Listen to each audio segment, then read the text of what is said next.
নমস্কার, দেখছেন রিপাবলিক বাংলা। আপনাদের সঙ্গে আমি অনির্বাণ। জবাব চাই বাংলা নিয়ে আজকের জবাব চাই বাংলায় আমরা সন্দেশখালীর মা বোনেদের হয়ে শুধু জবাব চাইব ঠিক করেছি। গোটা বাংলার মানুষের পক্ষ থেকে সন্দেশখালীর মা বোনেদের হয়ে জবাব চাই। এই অত্যাচার অবিচারের জবাব শুধু নয়, আজ যা সামনে এসছে তা সামনে আসার পরেও একটা গোটা সরকারের গোটা ব্যবস্থার সর্বস্ব দিয়ে এই অপরাধীদের, এই ধর্ষকদের, এই অত্যাচারীদের পাশে দাঁড়িয়ে থাকার জন্য জবাব চাইব ঠিক করেছি। কিন্তু এদের অত্যাচার, এদের ভয়ঙ্কর নিপীড়নের মাত্রাটা ঠিক কতটা সেটা বোঝবার জন্য সামান্য একটা দুটো তিনটে উদাহরণই বোধ হয় যথেষ্ট হয়। যদিও আছে যা তা ভয়ঙ্কর, তা প্রচুর, তবুও ওই সামান্য, আসলে সামান্যটা বলতে গেলেও বোধহয় একটা কোটানকোট বলার প্রয়োজন হয়। তার কারণ এত ঘৃণিত, এত লজ্জার, এত ভয়ঙ্কর অপমানের এই ঘটনাগুলো, যে এর আগে পিছে কোথাও কোনোভাবে সামান্য শব্দটা ব্যবহার হলে হয়তো আপনার মনে হতে পারে যে ঘটনাগুলোকে ছোট করছে। আসলে তা নয়।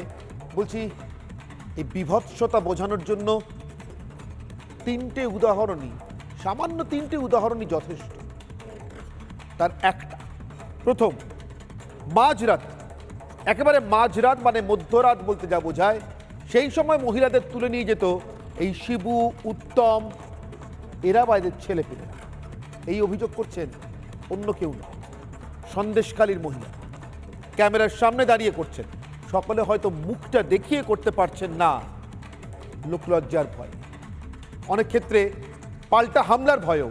তার কারণ তারা জানেন যে আর কেউ থাক না থাক, তৃণমূল কংগ্রেস নামক রাজ্যের সরকারি শাসক দলটি সর্বশক্তি দিয়ে এই শিবু, উত্তম, শাহজাহানদের পিছনে দাঁড়িয়ে আছে। এবং তৃণমূল আছে বলেই এরা আজও আছে, তৃণমূল আছে বলেই এরা আজও গ্রেপ্তার না হয়ে আছে, তৃণমূল আছে বলেই এরা ফাঁসি কাঠে না চড়ে বেঁচে আছে। কিন্তু তবুও যা বলছেন সন্দেশখালীর মহিলা, তাই বা কম কি? আসুন দেখি কি বলছেন। আপনি বলছিলেন বাইকে করে লোক আসে, কি ঘটতো এই বাইকে করে? কোন মেয়েদের তুলে নিয়ে যেত? পার্টির লোকেরা আগে এসে দেখে যাবে যে কোন বাড়ির বউটা দেখতে সুন্দর, কে কম বয়সী। এইবার তার ঘুমকি চলে আসবে, তোমার বাড়ির বউ তুমি ছেড়ে দাও, তুমি স্বামী হতে পারো কিন্তু তোমার কোনো অধিকার নেই। মানে নিয়ে চলে যাবে রাতের পর রাত, একদিনের জন্য না, যতক্ষণ তাদের নাম মন ভরবে ততক্ষণ তোমার কিন্তু রেহাই নেই। ওদের দল আছে 25 জন 30 জন, বাইক বলার সঙ্গে সঙ্গে চলে আসবে। হ্যাঁ, আমারও একই অভিজ্ঞতা। রাত বিকালে আসতো, জোর জবরদস্তি করতো, মহিলাদের তুলে নিয়ে যেত, নিয়ে গিয়ে ওই রাখতো পার্টি অফিসে, তারপরে ভোরের বেলায় ছেড়ে দিত। কেন, কি অফিসে মিটিং হতো? পার্টি অফিসে, যেখানে মহিলাদের রাত্রেবেলা রেখে দিতে হতো। এটা তো ওই বলতে পারবেন কি মিটিং হয়। আপনি একটা মহিলা নিশ্চয় বুঝতে পারছেন কি মিটিং করে উত্তম সর্দার, শিবু হাজরা। মহিলাদের উপরেই তো টার্গেট করে, উনি তো সবসময় টার্গেট করেই আসবে, বলবে এখানে চলো ওখানে চলো। কেন আমরা আজকে বাচ্চা ছেড়ে, স্বামী ছেড়ে ওনার কোথায় আমাদের চলতে হবে? মানে এই ভোট যখন আসবে তখন মানে আমাদের নিরাপদে আমরা থাকতে পারি না। বহু পুরনো প্রবাদ, পেটে খেলে পিঠে সয়। সন্দেশখালীতে উল্টো। প্রত্যেক দিন, প্রত্যেক রাতে, মধ্যরাতে পিঠে খাওয়ার শখ হতো এই অত্যাচারী শয়তানগুলো, এই শিবু, উত্তম, শাহজাহানদের মতো বিভৎস শয়তানগুলো। মাঝরাতে মহিলাদের ডাক পড়তো পিঠে বানিয়ে দিয়ে আসার জন্য। পিঠে কেন, গোটা শরীরে শোয়ার কথা নয়, শয়নি, শুইতে পারতেন না, কিন্তু তবুও মুখ বুঝে মেনে নিতে হতো। আজ তারাই যখন বাঁশ হাতে রাস্তায় নেমেছে, ধর্ষকদের ঢুকতে দেবে না পণ করে, তখন ধর্ষকদের পাহারা দেওয়ার জন্য পুলিশ এসছে মাইকিং করতে। পিঠে খাওয়ার সেই ঘৃণ্য, শিউরে ওঠা, লজ্জায় ফেলা বিবরণ আরো একবার আপনাদের জন্য। বয়স্ক মহিলাদের খুব একটা লাগে না, সব ইয়াং মেয়েদের লাগবে বেশি।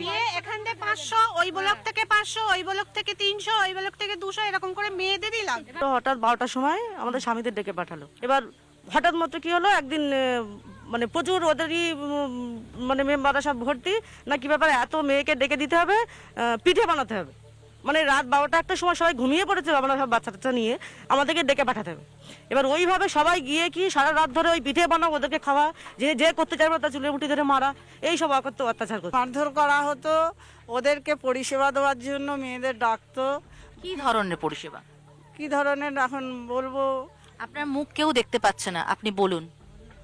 ওরা রাত্রিরে মেয়েদেরকে নিয়ে মানে দেহ সঙ্গিনী করার একটা চেষ্টা করতে, এরকম অনেক ঘরের মেয়ে বউদের নিয়ে। এরপর রাত 12টা 1টা নেই, কোনো টাইমের কোনো নির্ধারণ নেই, যখন তখন ওরা ডেকে পাঠাতো, মা বোনদের নিয়ে যেত, নিয়ে গিয়ে সেখানে ইয়াং ভালো দেখতে চেন্নাই, তা ভাষা তার তো ল্যাঙ্গুয়েজের কোনো ঠিক নেই, এতটাই ভাষা খারাপ, এবং তুলে নিয়ে গিয়ে মনোরঞ্জন করতে হতো, মেয়েদের সম্মান নিয়ে খেলতো, আর প্রতিবাদ করলেই মার। আর এসবেরই ফল শেষমেশ দেওয়ালে না, আসলে ঠিক কোথায় পিঠ থেকে গিয়েছিল ওনাই বোধহয় বলতে পারবেন। এমন করে পিঠে খাওয়ার আবদারে সারা দিতে বাধ্য হয়ে শেষমেশ ওরা রুখে দাঁড়িয়েছেন, রাস্তায় নেমেছেন, তার ফল হয়েছে আরো ভয়াবহ। এবার ওই ধর্ষকগুলোকে সঙ্গে নিয়ে যাদের গ্রেপ্তার করে থানায় ডেকে নিয়ে গিয়ে জিজ্ঞাসাবাদ করে তদন্ত করে আদালতে হাতে সমর্পণ করে তাদের ফাঁসি নিশ্চিত করার কথা পুলিশের, সেই ধর্ষকগুলোকে সঙ্গে নিয়ে পুলিশ গ্রামে গ্রামে ঘুরে বেড়াচ্ছে। কিসের জন্য? এই প্রতিবাদ করতে নামা মহিলাদের মুখ বন্ধ করার জন্য। সভ্যতার লজ্জায় পুলিশ ধর্ষক সঙ্গী, অত্যাচারী সঙ্গী এই পুলিশ, রাজ্যের পুলিশ মন্ত্রীর বড় আস্থার বড় আদরের এই পুলিশের কুকীর্তির কথা সন্দেশখালীর মহিলাদের মুখে। কালকে আমরা সারা রাত ঘুমাতে পারিনি, প্রচণ্ড পুলিশ বাহিনী গাড়ি নিয়ে, বাইক নিয়ে, টোটো ভ্যান নিয়ে যাওয়া আসা করছে, জোরে জোরে খুব পায়ের আওয়াজ হচ্ছে, খুব জোরে জোরে কথা বলতে বলতে যাচ্ছে। আমরা মানে ঘুমাতে পারছি না আতঙ্কে। আমাদের বাড়ির পুরুষ মানুষরা তো বাড়িতে থাকতে পারছে না তাদের ভয়তে। ওরা দোকানদার, ওদের কাছ থেকে কিছু টাকা বাকি নিয়েছে, মালপত্র নিয়েছে, নেওয়ার পরে এরা যখন টাকা চাইছে এদেরকে হুমকি দেখানো হয়েছে। তারপরে এই কয়েকদিন আন্দোলন চলার পরে তাদেরকেই চিহ্নিত করে বেশ কিছু দোকানদারের নামেও কেস দেওয়া হয়েছে সন্দেশখালীর মধ্যে, যারা কিন্তু ওদের কাছে প্রচুর টাকা পাবে। কালকে রাত্রেই আমাদের মানে এই গ্রামে একজন ঢুকেছিল, আমরা তাকে দেখতে পাইনি, সব হুইহাল্লা করতে ওরা বেরিয়ে চলে গেছে। কে এসে মানুষটাকে চিনতে পারিনি, তবে তার মুখ সর্বশরীর ঢাকা, মোটামুটি একটা ছেলে। আমার তো মনে হচ্ছে ও শিবু হাজারারই লোক। ওনারাই আসছেন, ওনারা এসে এইসবগুলো করতে চাইছেন। আর ফাঁকায় যাকে তুলে নিয়ে কেস তুলে নিয়ে যাবে, তাছাড়া কেস দিয়ে দিচ্ছে। এখন যে নিয়ম হয়েছে, এখন তো কেস দিয়ে দিচ্ছে। ছেলেরা তো, পুরুষ মানুষরা কোনো কিছু মানে বলার কোনো ভাষা, মানে তারা যদি কোনো কিছু বলে তাদের দিকে নিয়ে গিয়ে থানায় ঢুকিয়ে দিচ্ছে। পুলিশের সঙ্গে করেই নিয়ে এসে ঢুকিয়ে দিয়ে যাচ্ছে। পুলিশ সঙ্গে আছে, একই বাইকে হয়তো ওনারা 3 জন আছে, তার মধ্যে হয়তো একটা পুলিশ, 2 জন হচ্ছে দুষ্কৃতী। এইভাবে ওনারা আছে, পুলিশ পাহারাই আছে।